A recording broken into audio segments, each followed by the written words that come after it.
Nagsimula ang lahat sa chat. Nakuha ko yung number niya sa chat. Tinext ko siya. Ilang sandali, tumawag siya. Makulit kausap, masayang kausap. Hindi makakalaing manluloko at sinungaling.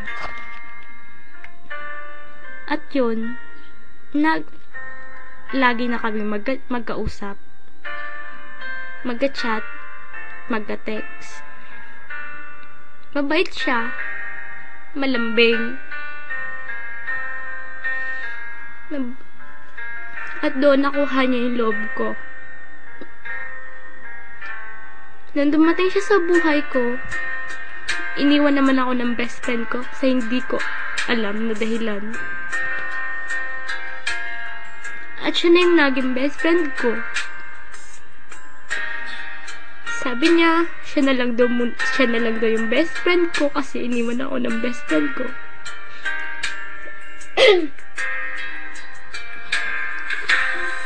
One week nun, kahit best friend ko siya, naliligaw siya sa akin.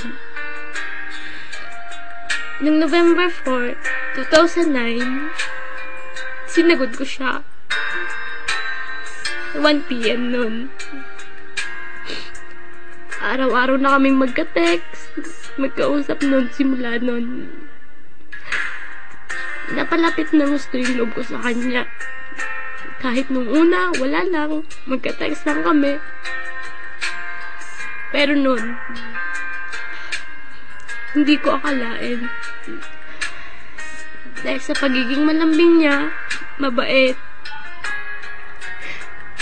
wala akong nasabi sa kanyang masama. Puro mabuti.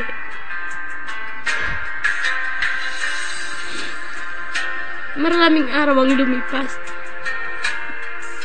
Kung ano-anong napapag-usapan namin sa buhay namin, kung paano kami magkikita. At yun, sabi niya, mag-aaral siya sa Quezon City para magkita kami. Para magkasama.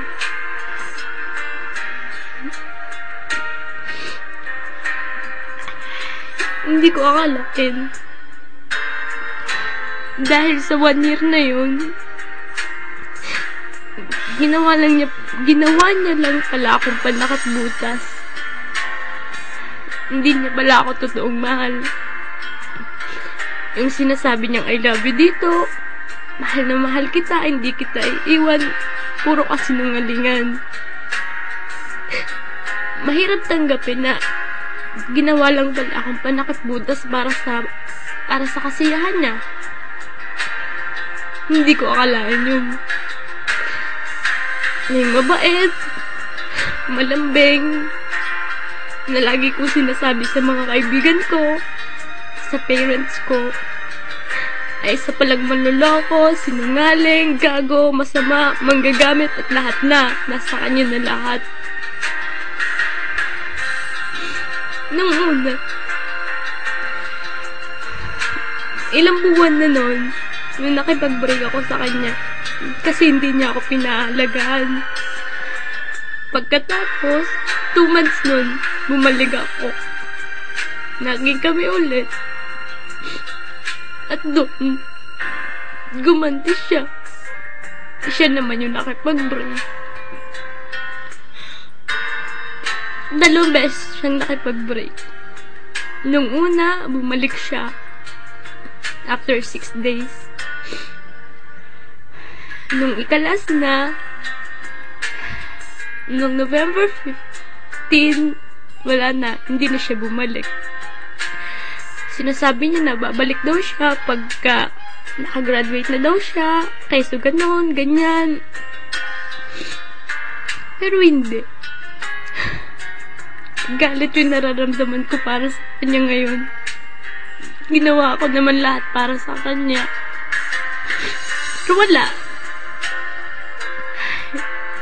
Wala siyang tinupad ng mga pangako niya. Wala. As in, wala. Ang sakit tanggapin nun.